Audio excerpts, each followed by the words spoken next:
Bom dia, bem-vindo a mais uma Conversa com o Presidente. Uma conversa, essa é muito especial, vocês estão vendo até pelo fundo aí, nós estamos em Belém, no Pará, para um encontro histórico de importância amazônica, não simplesmente para nós, na Amazônia, no Brasil, na América do Sul, mas, na verdade, para o planeta inteiro, né? Presidente, realmente é uma ocasião muito especial esse encontro, são 2 dias, hoje e amanhã, né? Com os outros 7 países que têm parte também da Amazônia. Mas antes da gente chegar e conversar do encontro em si, gostaria que o senhor falasse um pouquinho sobre esse começo da sua viagem pela Amazônia, que começou lá em Parintins, ainda na semana passada, sexta-feira, depois você esteve em Santarém, e foi uma questão de ver energia, internet. As pessoas realmente, na Amazônia, muitas vezes não têm aquela coisa que a gente acha mais básica, né? Olha, primeiro, esse encontro aqui não vai começar hoje e amanhã. Esse encontro aqui ele já começou antes, porque por aqui passaram centenas e milhares de pessoas que foram discutir representando o movimento social organizado. A informação que eu tenho é que por aqui já passaram mais de 27 mil pessoas discutindo a questão do clima, discutindo a questão do desenvolvimento sustentável, discutindo a questão indígena, a questão da terra. Ou seja, esse encontro, na verdade, eu acho que é um marco. Eu, se entendo um pouco de política, poderia te dizer que a história da defesa da Amazônia, da defesa da floresta, da questão da transição ecológica, vai ter 2 momentos, antes e depois desse encontro. Porque esse encontro é a coisa mais forte já feita em defesa da questão do clima. Bem, eu fui a Parintins dar sequência à inauguração do programa Luz para Todos e também um linhão que vai de Tucuruí até Roraima, terminando a interligação do Brasil, colocando Roraima para dentro do Brasil. E depois nós vamos recuperar a linha de Guri da Venezuela, que foi inaugurada por Fernando Henrique Cardoso, Chaves e Fidel Castro, que está totalmente desativada. Nós vamos recuperar para fazer uma ligação entre a América do Sul e o Brasil. E depois eu fui fazer um passeio no Rio Tapajós. Foi uma coisa fantástica, eu não tinha noção do que são as praias do Tapajós, não tinha noção da largura do rio e não tinha noção da beleza. Ou seja, muitas vezes as pessoas gastam dinheiro para viajar do Brasil para outros países para ver beleza. Eu acho que as pessoas, se fossem ao Rio Tapajós e outros rios que eu não pude visitar, as pessoas iriam se encantar e iriam voltar muitas vezes. Depois que eu fiz um passeio, eu fiquei 2 dias no Rio Tapajós, depois que eu voltei para Santarém para inaugurar a telemedicina, para inaugurar a Infovia, porque a gente vai ter já mais de 87 barcos transitando pelas águas brasileiras, levando médico, dentista e enfermeira para cuidar do povo que mora às margens do rio. Esse é um fato inusitado, é uma coisa que foi criada em 2006, ainda no meu primeiro mandato, mas que agora a gente está aprimorando isso e vai, então, inclusive, ter os mais médicos participando desse trabalho. Eu acho que aos poucos a gente vai colocando a casa no lugar, vai colocando a casa em ordem, e aos poucos a gente vai suprir todas as necessidades que o povo que mora em lugares mais distantes tem. E cuidar da Amazônia, cuidar do povo que mora na Amazônia, nós temos dito que é o seguinte: o problema da Amazônia não é só ficar olhando a copa, é olhar o que tem embaixo. Embaixo tem gente, tem fauna, tem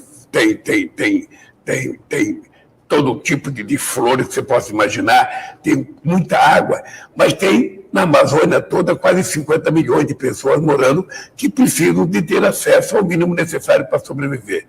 Então, desta viagem, eu vim aqui para Belém. Vim para Belém fazer essa conversa com você e daqui a pouco nós vamos abrir um encontro com a presença de 8 presidentes, mas a presença da República Popular do Congo, da República do Congo, do primeiro-ministro do ministro da Indonésia, tem gente da Holanda, tem gente da Noruega, tem gente da Alemanha, tem gente da França, ou seja, para fazer um encontro que vai marcar definitivamente a questão da discussão sobre o clima. Aqui a ideia básica é a gente sair daqui preparado para, de forma unificada, todos os países que têm floresta ter uma posição comum nos Emirados Árabes, na COP28, e a gente mudar a discussão. mudar a discussão. E quando for 2025, todas essas pessoas que defendem a Amazônia, que falam da Amazônia, mas que não sabem o que é a Amazônia, terão o direito, o prazer de vir à Amazônia, ver de perto o que é isso que tanto encanta o mundo. Esse encanto, claramente, o senhor está dizendo aí dessas praias maravilhosas do Tapajós.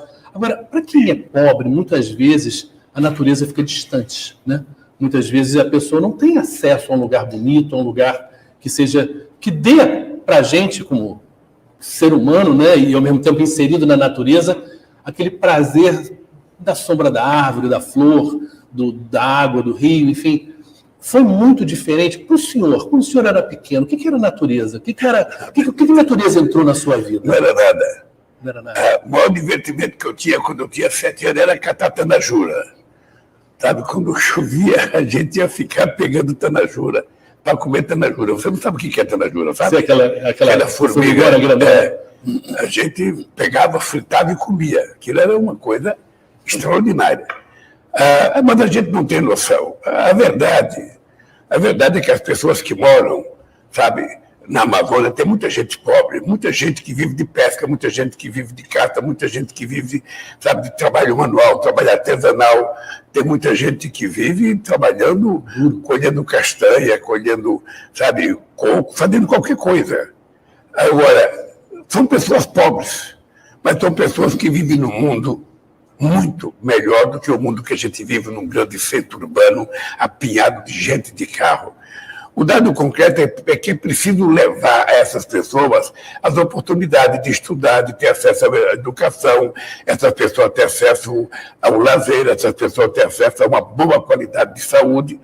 E é para isso que a gente foi fazer essa inauguração do Barco Escola, que é uma coisa excepcional.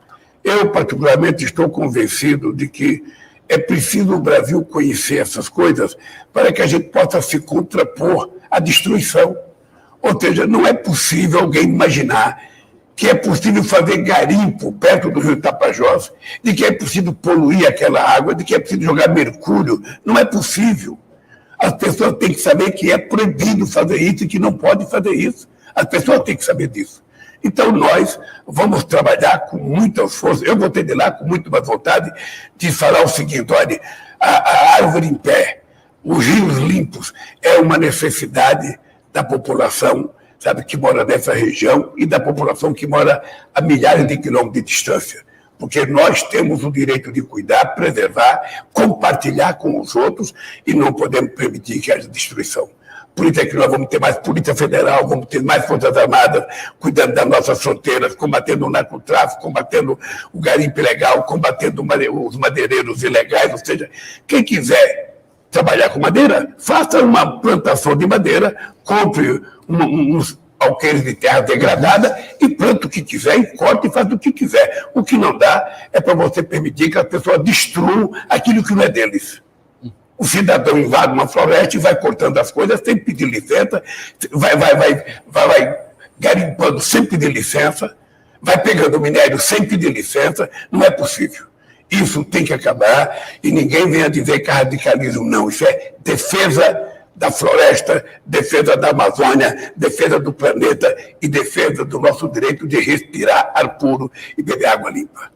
O senhor está falando muito das pessoas que moram aqui, né, que vivem e que sobrevivem muitas vezes aqui. E a gente tem uma pergunta naquele quadro da gente, no Povo Quer Saber, para o senhor, uma pessoa aqui dessa região também, do Maranhão, e que fala exatamente em nome dessas pessoas que querem se organizar. Porque a gente viu aqui nesses diálogos amazônicos tanta gente querendo participar também e passar a sua mensagem para os líderes que começam o seu encontro. Eu vou dar aqui para você dar uma olhada agora.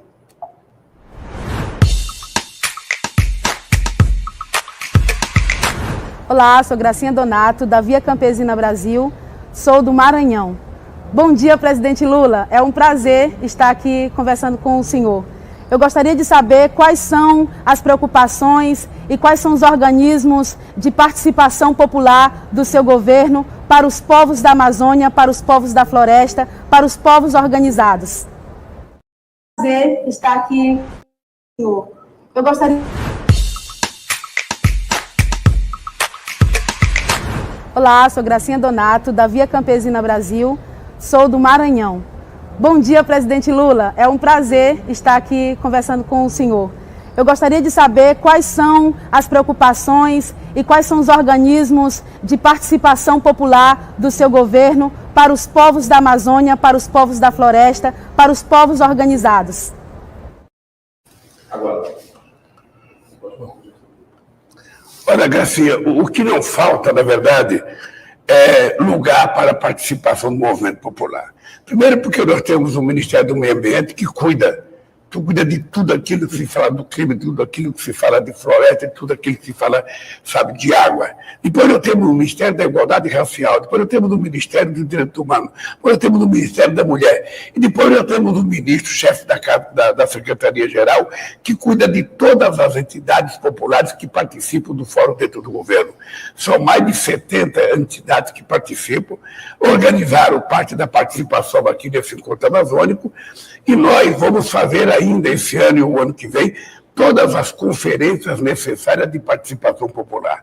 O que nós queremos é que o povo esteja cada vez mais organizado, cada vez mais participativo, para que a gente não veja a destruição que aconteceu nesse país. Nós passamos 13 anos construindo coisas e em apenas 4 anos eles conseguiram demolir e destruir tudo que a gente fez. Agora a gente já reconstruiu as coisas que nós tínhamos que reconstruir, que significava inclusão social, que significava preservação ambiente. Eu vou dar um dado para você, Gracinha. Só o IBAMA tinha 1.700 pessoas quando eu era presidente da República.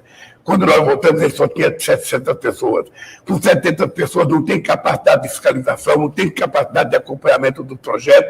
Então, nós precisamos ter consciência que não é gasto, é fazer investimento, fazer concurso e colocar as pessoas adequadas, em quantidade adequada, para que a gente possa continuar fiscalizando esse país. E o movimento popular, para nós, ele será a vanguarda e o instrumento da execução das nossas políticas públicas. Por isso, Gracinha, você vai ter muito mais serviço do que você imaginava, porque vai ter muita coisa para o movimento popular fazer no Brasil para que a gente possa construir os alicerces da democracia nesse país. Presidente, uma das dificuldades históricas, né, sobre a conversa de meio ambiente é que muitas vezes as pessoas mais pobres se sentiam distantes desse tema, né? Brincavam, digamos assim, era uma brincadeira, mas com um fundo de verdade, que o pessoal do meio ambiente estava falando do fim do mundo e as pessoas estavam preocupadas com o fim do mês. Como exatamente convencer a pessoa mais pobre de que esse tema do meio ambiente, que tem a ver com criação de emprego, mas ao mesmo tempo de transformação também do mundo empresarial, também de certas matrizes energéticas que têm que ser mudadas, como trazer essa gente para um tema que, no começo, pelo menos, parecia distante? Olha, deixa eu te dizer uma coisa, João. Todas as coisas que aparecem novas, elas são difíceis de compreensão da população. A questão ambiental hoje não é mais uma questão que é discutida na universidade, que é discutida por intelectuais, que é discutida por especialistas. Não.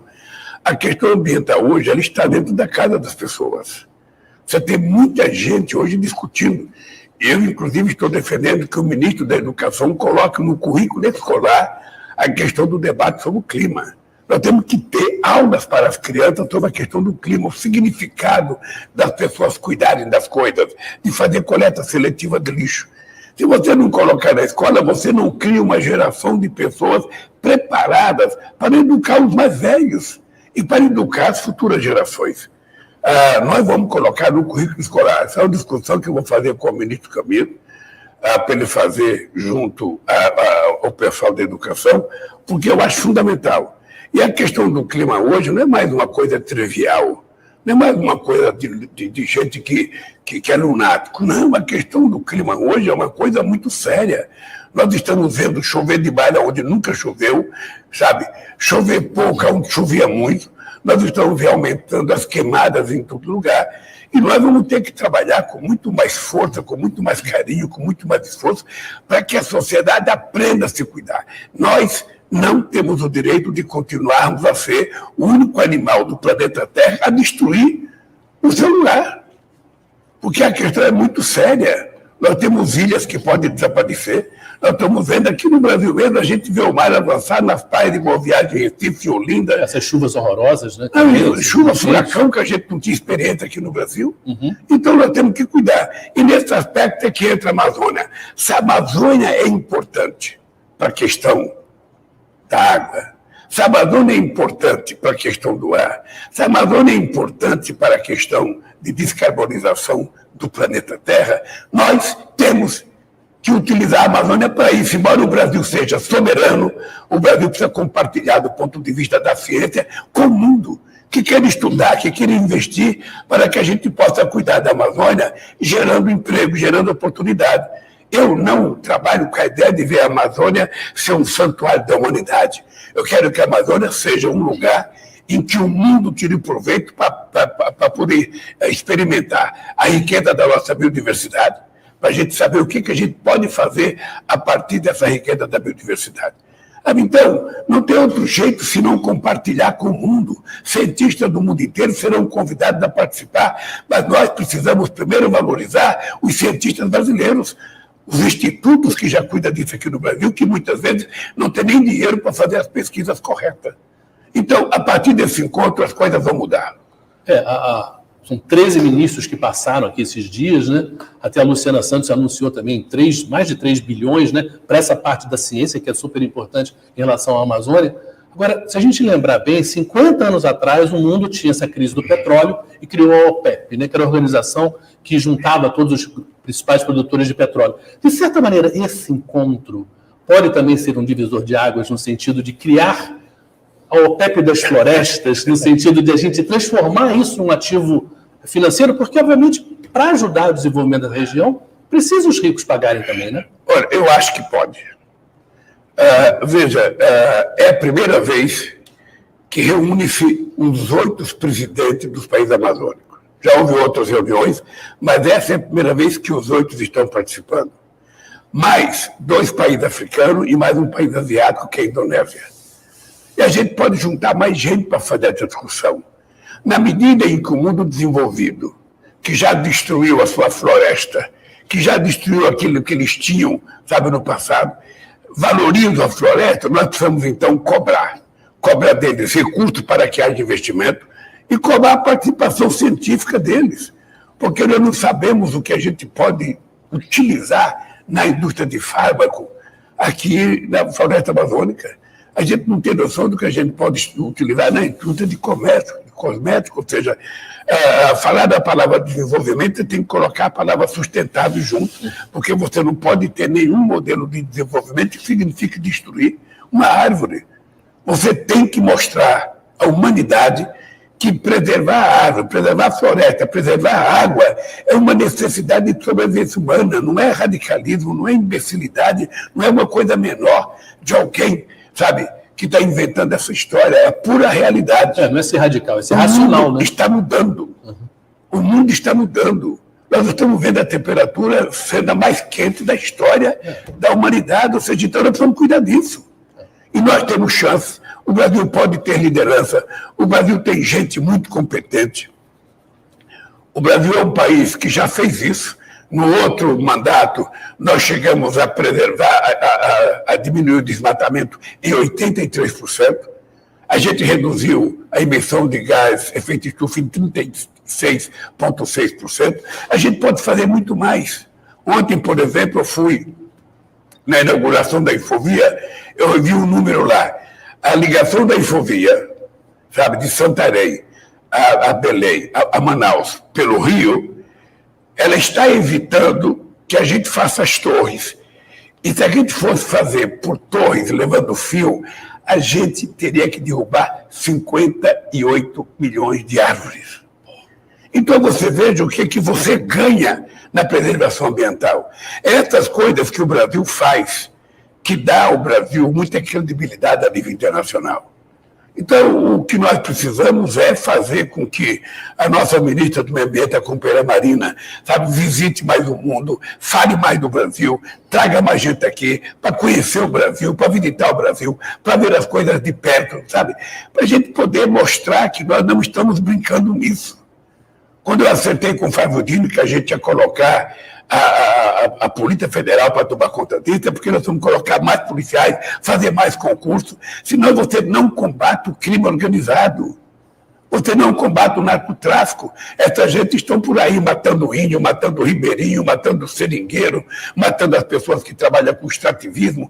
Ou seja, então nós precisamos cuidar. Não é só porque o território é nosso, é porque é importante preservar a Amazônia para a manutenção da espécie humana. Isso que é a verdade. Essa sensação de urgência, né, na verdade, é antiga, porque a gente, lembrando bem, em 92... Talvez o primeiro grande encontro, teve em 72, mas o grande encontro com líderes de Estado, primeiro que falou de meio ambiente, foi de 92 no Rio de Janeiro, era a Eco 92. Né? E naquela época já se falava, não, em 2000, em 2010 a gente vai fazer. E o tempo foi passando, e vários cientistas já falaram, não. E aí você vê a China falando em 2060, você vê o Biden falando em 2050. A gente tem esse tempo todo? Não parece, né? O que é participação popular? Acabei de receber aqui uma carta de uma pessoa, na verdade é um bilhete da Coopera Marina, que ela diz o seguinte: mesmo só com 700 fiscais, já alcançamos uma redução de 42% no desmatamento da Amazônia. Sim, isso é participação popular direta. Deixa eu falar uma coisa. Esse encontro, quando o governador do Pará foi a Brasília sugerir para mim que a gente fizesse aqui no estado do Pará, eu achei a ideia extraordinária e o mundo se convenceu muito rapidamente de que todas as COP o pessoal fala da Amazônia. Eu falei, então por que não fazer uma COP na Amazônia? Por que não levar o debate sobre o clima para a Amazônia para as pessoas verem? Para eles conhecerem até um mosquito chamado carapanã, quando começar a picar, para eles saberem como é que o povo daqui vive. Conhecer o povo, não é só conhecer a floresta.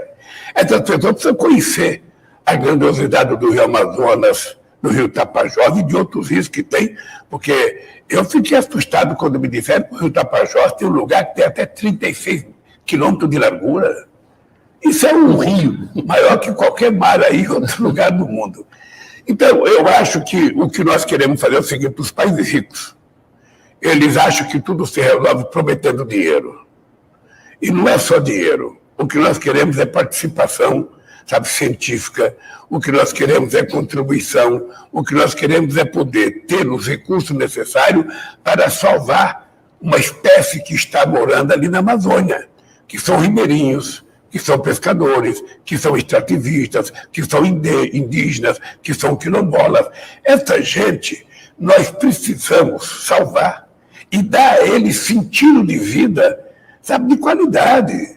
O cara não quer viver, sabe, de esmola. O cara não quer viver só comendo um peixe, não. O cara quer comer outras coisas, o cara quer se vestir bem, o cara quer passear, o cara quer ter um televisor, o cara quer ter uma geladeira. E nós precisamos garantir que ele tenha isso. Para isso tem que ter emprego, para isso tem que ter cuidado do Estado, do município, do Estado e da União. E nós estamos construindo essa parceria que eu acho fantástica. É por isso que eu tenho certeza que a discussão sobre a questão da Amazônia será medida a partir de agora, entre antes e depois desse encontro. Ou seja, 27 mil pessoas participaram aqui, sábado, domingo, sexta.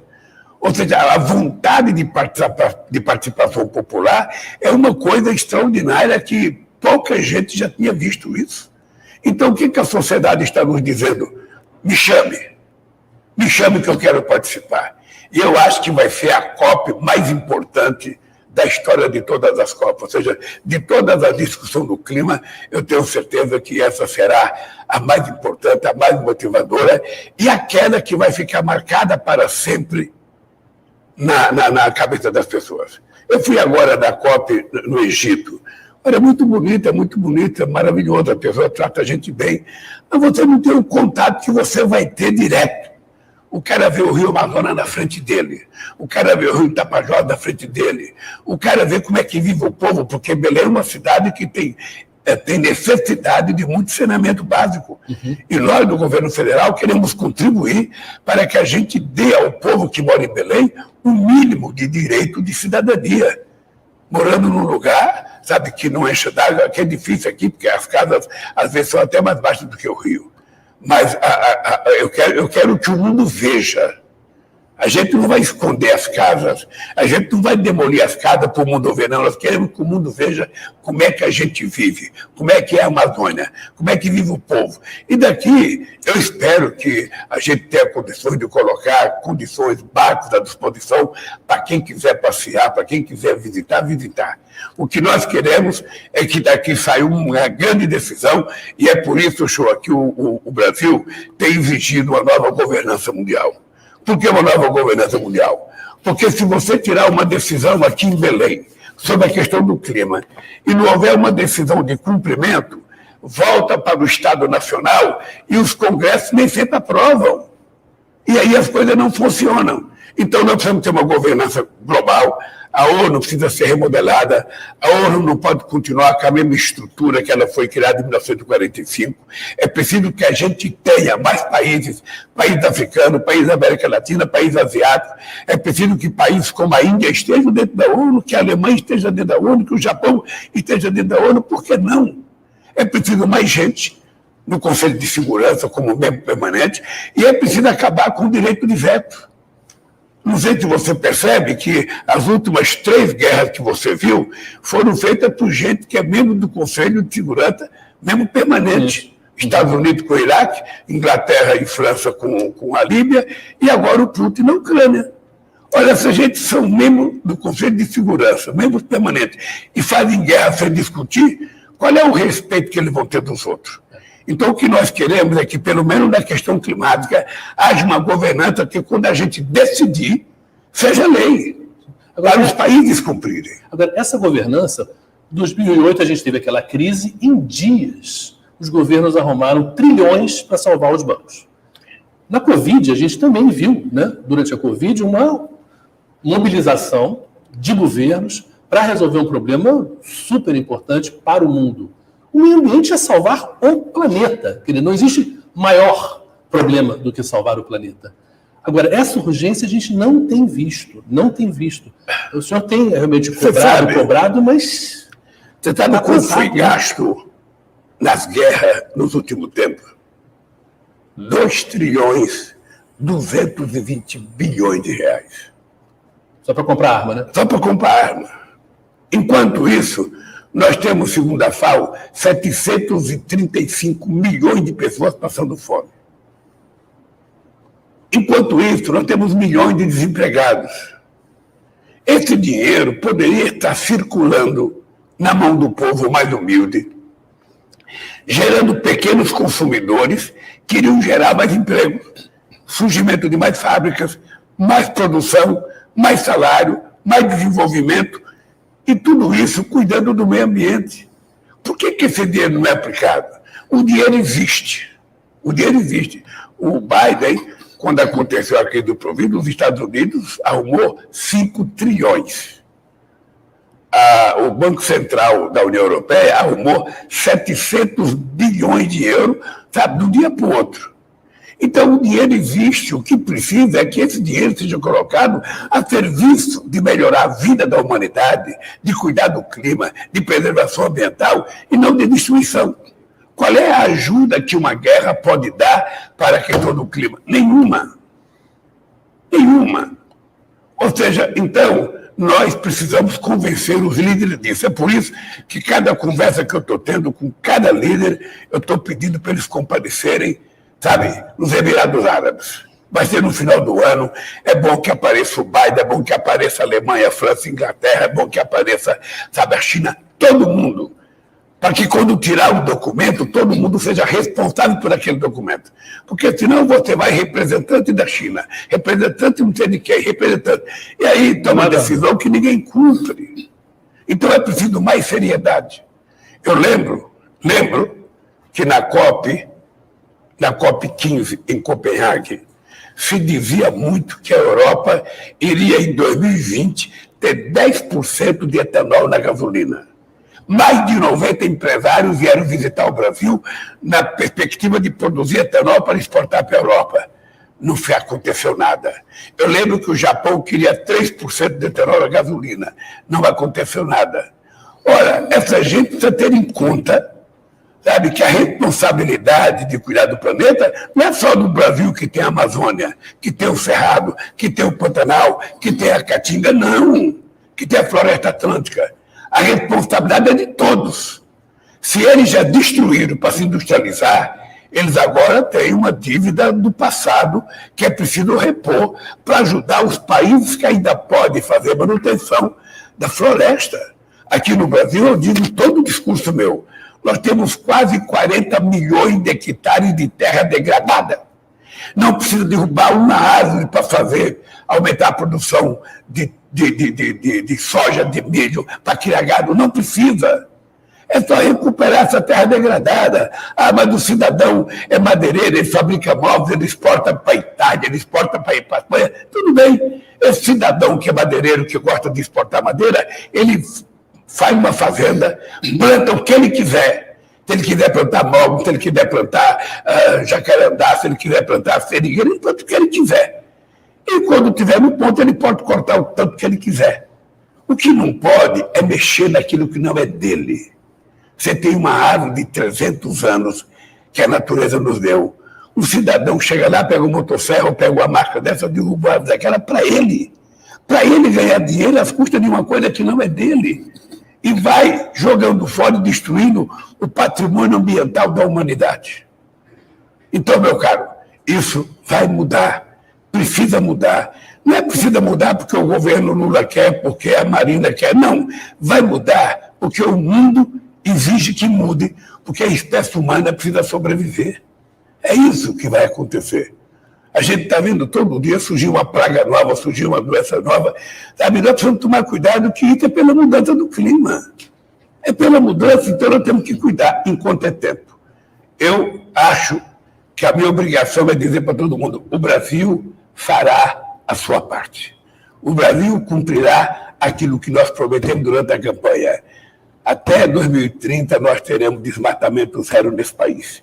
E não vamos fazer uma coisa na marra, não. Eu já falei para a Marina, nós temos que chamar todos os prefeitos e governadores que estão dentro da floresta, dentro da Amazônia Legal, e ter uma discussão, compartilhar com eles uma solução. Nós não queremos ficar xingando o prefeito, multando o prefeito, não.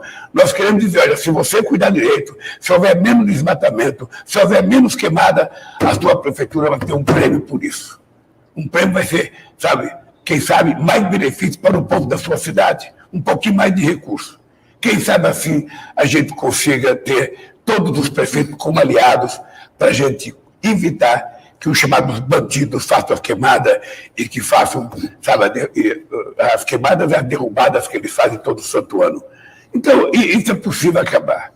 Então, esse compromisso nós assumimos publicamente em 2000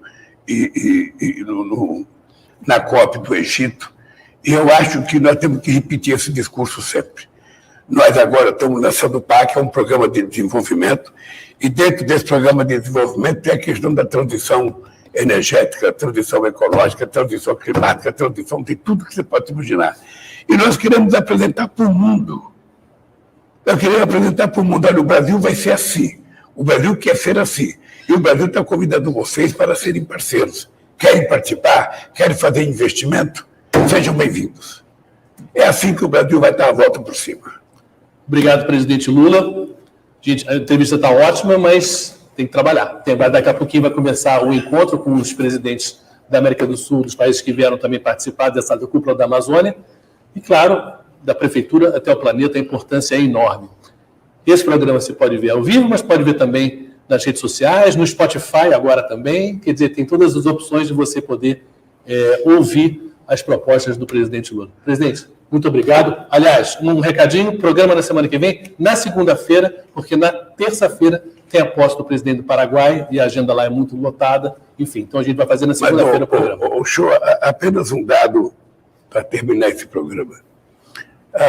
Eu quero que a sociedade brasileira, dos especialistas, dos cientistas, se engajem nessa luta na questão do clima. É importante que todo mundo que tem interesse fale, escreva, publique alguma coisa, mande mensagem para o governo, sabe? Participe de debate na sua universidade, na sua escola, na sua cidade. Não é um problema só do governo, é um problema da humanidade. daqueles que vivem na floresta e querem compartilhar essa floresta com o restante do mundo. Né? As pessoas sabem o seguinte: a Amazônia é um território soberano do Brasil. Tem um território soberano da Bolívia, do Equador, do Peru, da Venezuela, da Colômbia, da Guiana, do Suriname, da Guiana Francesa. Mas o território soberano do Brasil não estará fechado à ciência do mundo inteiro que quiser compartilhar conosco. Pesquisa para a gente conhecer uma riqueza incomensurável que nem nós temos dimensão de como ela é. Esse convite eu queria fazer para você. Se você tem alguma ideia, pensa, tem alguma sugestão, não fique com ela para você. Tire da sua cabeça e coloque ela para o mundo discutir. Discutir coisa boa, porque o ódio nós já derrotamos. O fascismo nós já derrotamos. Agora é preciso derrotar as sequelas do fascismo que foi derrotada no golpe de janeiro de 2008, do dia 8 de janeiro. Então agora é só reconstruir o Brasil. Reconstruir o Brasil pensando na qualidade de vida do povo brasileiro e na qualidade de vida da humanidade. Um abraço e o show. Mais uma vez. Obrigado, querido.